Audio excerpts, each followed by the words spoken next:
español es consciente de que el rey ha sido obligado a renunciar al trono y por lo tanto va a luchar porque sea restaurado Fernando VII, ¿no? Hasta aquí todo sigue igual, en España y en América. ¿Qué pasa? Que en España se forman las juntas que se constituyen en representantes de la soberanía de Fernando VII y van a luchar por el regreso de Fernando VII.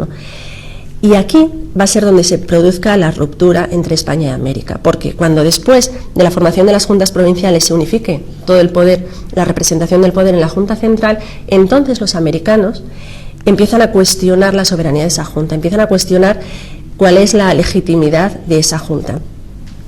Y voy ya a uno de los temas sobre los que quería centrar mi intervención, ¿no? Que es el origen político del pensamiento que va a dar lugar a las luchas de emancipación. Se ha hablado mucho de cuáles pueden ser los precedentes de las guerras de independencia o de emancipación americana, y se ha hablado mucho del referente de la independencia de los Estados Unidos de América y de la Revolución Francesa. Hasta los años 60 del siglo pasado se dio mucha importancia a estos dos movimientos revolucionarios, ¿no? Cada vez se está quitando esta importancia. ¿Por qué? Porque no tiene nada que ver la realidad de los Estados Unidos o de las 13 colonias en 1776, la realidad francesa en 1789, con la realidad que vivían los españoles americanos en 1808 o 1810, ¿no? Y vuelvo al tema que decía antes. ¿Por qué la formación de las juntas es lo que produce la ruptura entre España y América? ¿Y por qué aquí es donde podemos ver una de los orígenes ideológicos de los primeros movimientos que ponen en marcha la emancipación? Aquí no hay pensamiento revolucionario como el francés, no hay siquiera, aunque luego vendrá, pensamiento ilustrado, lo que hay es pensamiento escolástico. O sea, los primeros movimientos violentos en América, que corresponden a los movimientos de las juntas en España, son pura herencia del pensamiento escolástico, de las teorías populistas. Teorías populistas que han sido defendidas en todas las universidades españolas desde el siglo XVI. Esa teoría populista según la cual el rey ostenta la soberanía en nombre del pueblo, cuando el rey, porque la ostenta de manera ilegítima o porque es privado de esa soberanía, el poder revierte al pueblo. Entonces, las juntas obedecen a esa teoría de la soberanía popular, a esa teoría populista. ¿Qué pasa? Que los americanos empiezan a cuestionar por qué la Junta Central, que se ha formado en España, es la auténtica representante de los derechos de Fernando VII, y ellos forman sus juntas. A partir de 1810, que es cuando se forman las juntas americanas, que además se constituyen en nombre de Fernando VII, y al menos en principio con la idea de devolver a Fernando VII su poder, es entonces cuando ya se produce esa ruptura, y podemos considerar que es a partir de 1810 cuando en la lucha, en un momento no del todo definido, se va a pasar de luchar por los derechos de Fernando VII a luchar por la emancipación de los territorios hispanoamericanos. ¿Había precedentes? Sí.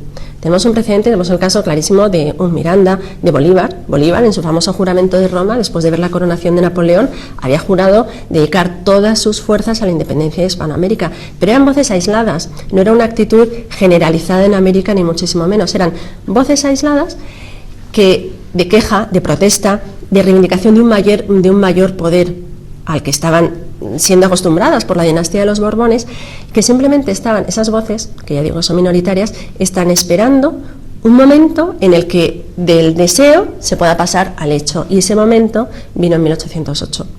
Y se articula ya como movimiento de rebeldía contra España a partir del movimiento juntista de 1810, cuando prácticamente la totalidad de la península está ocupada por las tropas de José Bonaparte, de Napoleón, en definitiva, y cuando muchos dan por hecho que España se ha perdido. Entonces lo que no están dispuestos es a caer bajo la soberanía de los Bonaparte. Es entonces cuando se produce ya, o se inicia ese movimiento rupturista, a partir, ya digo, de 1810-1812, movimiento rupturista con respecto a la península, que ya no se va a parar, y la restauración de Fernando VII no servirá porque no lo supo hacer bien, porque efectivamente el movimiento rupturista ha ido cobrando más adeptos, muchos más de los que hubiera podido tener en 1808, entonces Fernando VII fue incapaz, el ejército español fue incapaz de recuperar aquellos territorios, ¿no? Y se perdieron. Por lo tanto, en el pensamiento hispanoamericano de aquel primer momento están las teorías populistas, sin duda. Después, sí, vendrán las teorías de la Ilustración, pero que son posteriores, que las grandes proclamas, los grandes escritos de los próceres de la independencia sí hacen referencia a las palabras que entonces se consideraban casi sagradas, de libertad, constitución, igualdad, efectivamente, pero eso vino después. El pueblo se levantó en armas para luchar por los derechos de Fernando VII. Después, unos cuantos condujeron al pueblo a romper con Fernando VII y, por tanto, con la corona española, ¿no? Entonces, primero teoría populista, después ilustración. Esto en cuanto al origen o a las fuentes ideológicas en las que beben los próceres de la independencia. Otro tema que me parece que es fundamental y enlazo con lo que decía al principio y que está cobrando una gran actualidad es el tema del mundo indígena. Claro, nosotros estamos hablando de teorías populistas, estamos hablando de ilustración, pero los portadores de esas ideas, ¿quiénes son? ¿Quiénes son los que construyen las nuevas naciones americanas? No son todos los americanos. Hay una forma muy bella y muy real de expresar la totalidad de lo que nace en el siglo XIX, para diferenciarlo de la América prehispánica, que sería la primera historia de América. Después tendríamos la América española, que son 1492 hasta 1824, según los territorios. Esa es la América española. Y tendremos una tercera etapa de la América, que es la América americana, que es el momento de el nacimiento de las repúblicas americanas, ¿no? Esa manera tan bella de expresar este tercer periodo en la historia de América tiene una matización que hacer, y es que América americana suponemos que debería ser la América de todos los que pueblan ese continente en el momento de la ruptura con España y en el momento en que se van asentando y consolidando esas repúblicas americanas, ¿no? Y fue una realidad, pues aquí es donde lo vemos hoy y ya se veía en los primeros decenios del siglo XIX, no es la América de todos, ¿no? ¿Por qué? Porque esa revolución primera, ya sea según las doctrinas populistas, ya sea según las teorías de la Ilustración, es una revolución criolla. Entonces, aunque hablemos ya casi utilizándolo como tópico de revolución criolla, para referirnos al estallido de los movimientos de independencia, del movimiento de emancipación, es una realidad.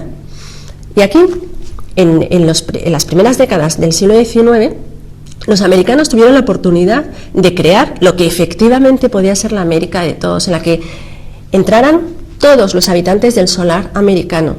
Antes decíamos que América, a finales del siglo XVIII, en los primeros años del siglo XIX, es un continente mestizo. Mestizo desde el punto de vista desde el punto de vista cultural, mestizo desde el punto de vista biológico, y será ahora, en el nacimiento de las repúblicas, cuando se enfrenten a un reto que es saber si podrán crear un continente mestizo también, pero desde el punto de vista político. Un continente en el que se dé cabida en todos los órdenes, pero especialmente en el social y en el político, absolutamente a todos y cada uno de los habitantes del continente. Y aquí se perdió una oportunidad.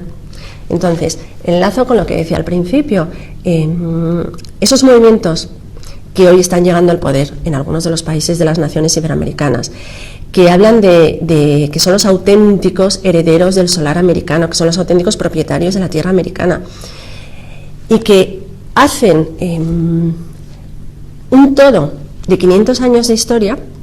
Lo vimos clarísimo, 1992 fue el año del centenario, fue un año en el que tuvimos todos, a un lado y a otro lado del Atlántico, la oportunidad de cerrar heridas, de olvidar muchos aspectos que habían separado, ¿no?, a América del continente europeo y en concreto de España, ¿no? Bueno, pues esa oportunidad se perdió porque se habló sin parar, y recordemos, ¿no?, en la ceremonia de concesión del Nobel de la Paz, se habló de una deuda que Europa había contraído con los pueblos de América hacía 500 años. Eso es un error. ¿Qué deuda tiene que pagar Europa a América? ¿Se cometieron errores durante los años de presencia española en América? Sí, como en cualquier actuación humana, por supuesto. ¿Tenemos una deuda? No. ¿Que tienen los americanos una deuda con Europa? Pues a lo mejor habría que pensar. A lo mejor habría que pensar cuando uno se pasea y ve catedrales, cuando uno se pasea y ve hospitales, pero hospitales en el último pueblo de indios del continente americano, colegios que se fundaron desde los primeros años de la presencia española para hijos de caciques, las universidades. En España hay universidades que se han creado en el siglo XX, universidades de ciudades españolas. En América, cuando se inicia el proceso de emancipación, hay cerca de 30 universidades creadas durante la etapa virreinal.